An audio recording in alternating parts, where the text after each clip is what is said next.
Assalamualaikum warahmatullahi wabarakatuh. Perkenalkan, nama saya Ingan Putri Kurnia dan teman saya Anjani Cahyandingati. Kami dari mahasiswa Institut Kesehatan dan Bisnis Surabaya. Tujuan kita di sini mau mewawancarai pembisnis di usia muda nih. Nah, boleh memperkenalkan diri dulu nih Kak, dengan kakak siapa? Oke, perkenalkan nih, nama saya Putri Yasmin Agatha, bisa dipanggil Putri. Oke, Kak Putri, kesibukan kakak akhir-akhir ini apa aja sih, Kak?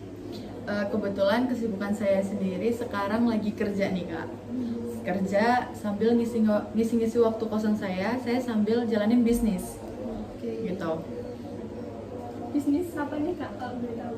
Kebetulan saya lagi berbisnis obat-obatan herbal nih.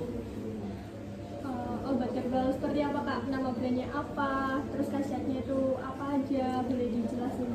Jadi kebetulan ada 2 produk nih di bisnis saya. Yang pertama ada Melia Propolis. Melia Propolis ini yang ini Kak, yang kecil ini. Melia Propolis ini kandungannya yakni bioflavonoid. Kalau dari fungsinya sendiri ini adalah mendetoks penyakit-penyakit yang ada di dalam tubuh. Jadi misal kakaknya ada sakit asam lambung, itu bisa Kak. Jadi Melia Propolis ini buat segala macam penyakit. Ada biasanya ibu-ibu itu kena sakit diabetes, orang-orang tua itu ya, diabetes, luka diabetes. Nah, itu bisa Kak pakai Melia Propolis. Nah, yang kedua ada Melia Biang. Kalau Melia Biang yang ini, yang spray. Kalau Melia Biang sendiri itu kandungan utamanya yakni kolostrum.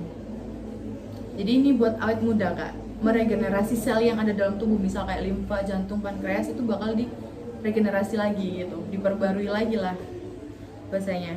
Jadi kayak skincare ya, Kak, ini? Lebih kayak ke skincare gitu? Iya, skincare luar dan dalam. Oke. Untuk cara pakainya mungkin gimana, Kak? Kalau ini atau yang ini? Kalau untuk cara pakainya yang Melia Propolis ini cuma ditetes aja Kak. Jadi misal kakaknya ada mata minus nih ya, tinggal tetes di mata aja. Jadi Melia Propolis ini bisa digunain di luar dan di dalam tubuh. Kalau sakit minus biasanya tetes mata langsung, kayak katarak itu bisa Kak. Kalau di dalam tubuh itu dengan cara diminum. Langsung atau pakai air putih gitu, Kak? Boleh langsung, boleh pakai air putih. Oh. Kalau kakaknya pengen pakai air putih, ya udah nggak apa-apa pakai air putih. Jadi 1/4 gelas, sedikit aja pokoknya airnya itu sedikit aja, terus ditetesin sama propolis. Oke. Kalau yang Melia Biangnya sendiri tuh cara pakainya tinggal disemprot aja. Mau disemprot di wajah bisa, disemprot di bawah lidah juga. Di bawah lidah ini biar sel-sel yang ada dalam tubuh ini diregenerasi gitu Kak. Makanya bisa buat skincare luar dan dalam. Oke. Kalau boleh tahu kenapa nih Kak, kakak memilih obat herbal? Kenapa nggak milih makanan atau bisnis lain yang sedang digeluti anak muda zaman sekarang?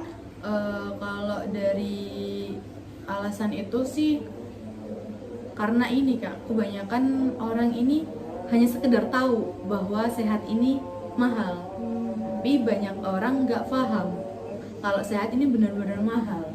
Jadi sekedar tahu gitu loh. Boleh dijelasin juga nih Kak, awal merintis bisnis tersebut tuh gimana? Jadi awal merintis bisnis ini tuh, jadi saya tuh dikenalin Kak sama teman saya bisnis Melia Propolis sama Melia Biang ini. Teman saya datang ke saya, ada jelasin bisnis Melia Propolis sama Melia Biang. Akhirnya saya tertarik Kak dengan penghasilan yang sekiannya. Saya memutuskan untuk menjalankan bisnisnya.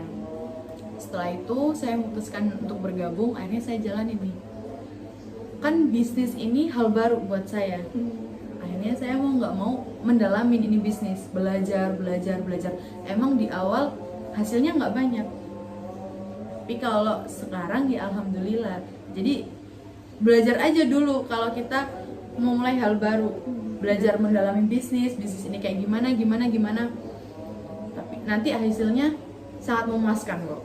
Oke. Untuk modal bisnis kakak sendiri tuh, modal kakak itu dari uang pribadi atau dari orang tua, atau kakak punya tabungan sebelumnya udah nabung gitu?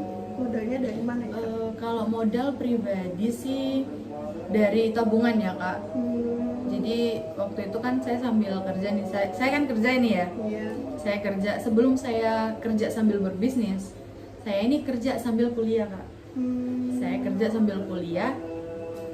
Nah kebetulan kuliah saya ini lagi off. Saya berhenti lah ibaratnya. tapi tabungan saya ini yang buat kuliah masih ada. Akhirnya mau nggak mau ya udahlah putar aja buat bisnis, toh ya juga nanti hasilnya uang lagi. Iya. Gitu Kak, jadi modal pribadi itu dari uang tabungan itu tadi sih Kak. Nah, untuk cara mengatur keuangannya nih Kak dari hasil berbisnis itu gimana? Kalau dari mengatur keuangan apa ya Kak, kalau dari hasil itu sih nggak diputar lagi ya buat modal, karena kan modalnya di bisnis saya ini cuma satu kali nih seumur hidup. Jadi modalnya ini cuma di awal aja ketika kita mau memulai bisnis. Setelah itu tinggal gimana kita caranya balik modal. Setelah kita balik modal Kak, itu kita tinggal ngerasain untung. Jadi dari untung ini tadi saya putar lagi nih buat aset. Entah mau buat beli impian saya, entah mau buat beli emas-emasan, itu kan juga salah satu aset, investasi lah. Jadi investasi saya itu lebih ke emas. Kalau kayak gitu barang-barang yang bisa dibilang branded lah ya. Sama kayak beli-beli kayak rumah, tanah gitu Kak. Oke. Untuk kesulitan atau tantangan sendiri dalam kakak menjalani bisnis ini itu apa aja sih Kak? Kalau ngomongin kesulitan sama tantangan sih minim banget ya di bisnis saya ini. Kenapa saya bilang minim banget? Karena nggak ada sih tantangannya, itu cuman ya kita ketemu orang aja lah. Kita belajar sama orang, ketemu orang, memahamin sifat orang itu kayak gimana, dengan apa ya, sifat dan watak yang berbeda. Tiap hari kita ketemu orang nih dengan sifat dan watak yang berbeda. Dari situ saya merasa tertantang. Berbicara sama orang yang keras kepala, berbicara dengan orang yang lemah lembut, berbicara dengan orang yang bodoh amat. Nah, kalau dari kesulitannya sendiri tuh hanya satu sih Kak, ditolak. Kalau ditolak di bisnis itu udah biasa. Nggak mungkin orang berbisnis nggak ngerasain ditolak. Gitu sih Kak, kalau dari segi kesulitan sama tantangannya. Nah, ini tips merintis karir di usia muda. Kalau tipsnya sih gimana ya? Saya juga awalnya itu belum ada tips and trick sih, tapi berhubung saya udah menjalanin bisnisnya, udah tahu nih gimana sih langkah awal kita di usia muda buat merintis bisnis. Yang pertama sih yang kita harus punya ini tujuan hidupnya kita. Tujuan hidupnya kita mau sukses nih ya. Tujuan hidup kita mau sukses, berarti ada yang harus dikorbankan. Entah dari segi waktunya waktu kita bersenang-senang ini dikurangin lagi, waktu nongkrongnya kita dikurangin lagi. Karena kebanyakan anak muda di zaman sekarang ini cuman ngabisin waktu untuk senang-senang aja, nongkrong-nongkrong aja. Tapi mereka nggak mikir dampak kedepannya ini apa, dampak kedepannya ini seperti apa gitu. Nah, yang kedua sih dari segi memulai ya Kak. Jadi kita harus berani nih memulai hal baru, membuka wawasan baru lah. Jadi kita kayak apa ya, kan kita masih muda nih, harus menggunakan akal pikiran kita lebih kreatif lagi. Terus selanjutnya kita harus pantang menyerah. Karena kan kita masih muda ini, kebanyakan teman-teman nih ya, bukan orang-orang ya, tapi lebih tepatnya ke teman-teman kita yang masih muda-muda ini, ketika dia gagal di awal, ya udah akhirnya dia berhenti, menyerah, ya udahlah pasrah gitu, ya udahlah berarti ini bukan jalan saya. Jangan kayak gitu Kak. Jadi kita harus lebih pantang menyerah. Ketika kita gagal, ya udah kita perbaiki lagi, Coba lagi ya. kita coba lagi, benar. Nah, selanjutnya ada ini sih, lebih ke jangan mikirin hasil. Kalau kita mikirin hasil mengecewakan Kak, karena kan kita bukan Tuhan ya. Iya. Kan yang mengatur rezeki hasilnya kita di bisnis ini cuman Tuhan. Iya. Benar nggak?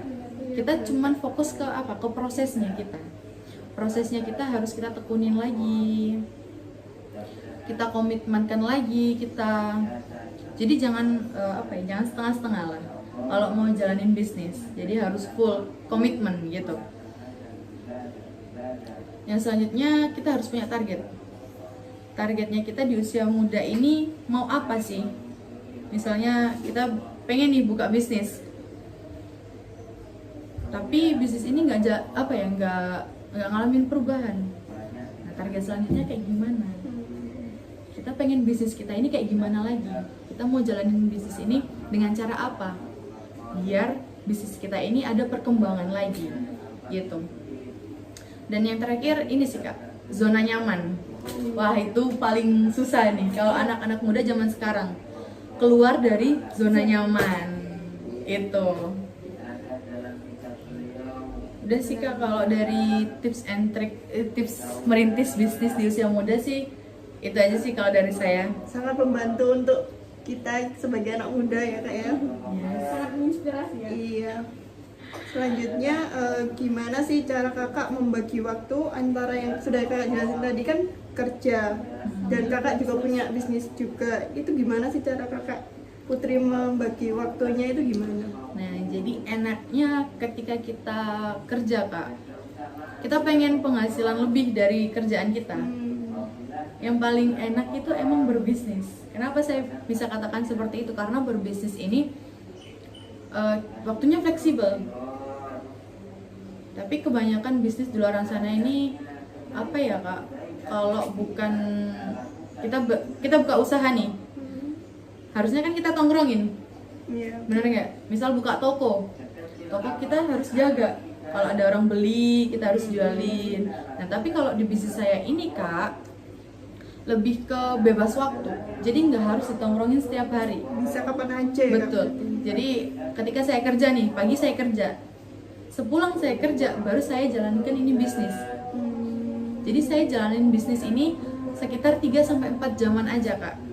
Nggak lama, nggak butuh waktu lama. Karena di bisnis saya ini waktunya fleksibel. Waktunya fleksibel, nggak ngeluarin banyak tenaga juga, dan hasilnya memuaskan juga gitu Kak. Itu sih Kak kalau bagi waktu saya, jadi pagi saya kerja, pulang kerja saya jalankan bisnisnya. Gitu. Suka duka dari berbisnis nih Kak? Waduh, kalau sukanya banyak ya, banyak banget. Karena bisnis saya ini kerjanya bareng-bareng gitu. Nggak hanya kerja sendirian, tapi kita kerjanya bareng-bareng. Jadi kita dibantuin sama orang-orang yang udah duluan nih dari kita. Dibantu lah, iya dibantu sama orang-orang yang udah berpengalaman di bisnis saya ini Kak. Jadi kalau sukanya sih banyak banget ya, karena di bisnis saya ini Kak, nggak hanya kita diajarin cara berbisnis, tapi kita juga ada kayak kumpul bersama, senang-senang bersama, liburan bareng, kayak acara-acara gitu, acara-acara pertemuannya kita gitu Kak. Kalau dukanya sih apa ya Kak? Nggak ada sih kalau dukanya ya. Lebih banyak kesenangnya sih. Karena di situ kita saling tahu satu sama lain, sharing bisnis lain gitu sih. Jadi bisa nambah pengalaman juga ya Kak ya? Iya betul. Oke. Gimana Kak, yang sangat menginspirasi sekali ya Kak? Bisa Iya. nih kita kawan-kawan join bisnisnya Kak Putri. Aduh. Join ya. Bisa hubungi kontak dua dia. Nanti kita kasih kontaknya Kak Putri. Oke.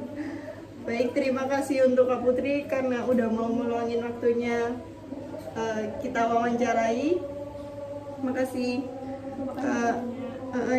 inspirasinya buat kita sebagai anak muda untuk memulai bisnis. Juga sudah memberi tips Ya, and triknya Bisnis. ya. Sama-sama sih Kak. Saya senang sih bisa sharing-sharing gini. Terima kasih. Semangat untuk anak-anak muda. Terima kasih Kak. Sekian dari saya dan teman saya. Maaf bila ada salah kata. Wassalamualaikum warahmatullahi wabarakatuh. Waalaikumsalam.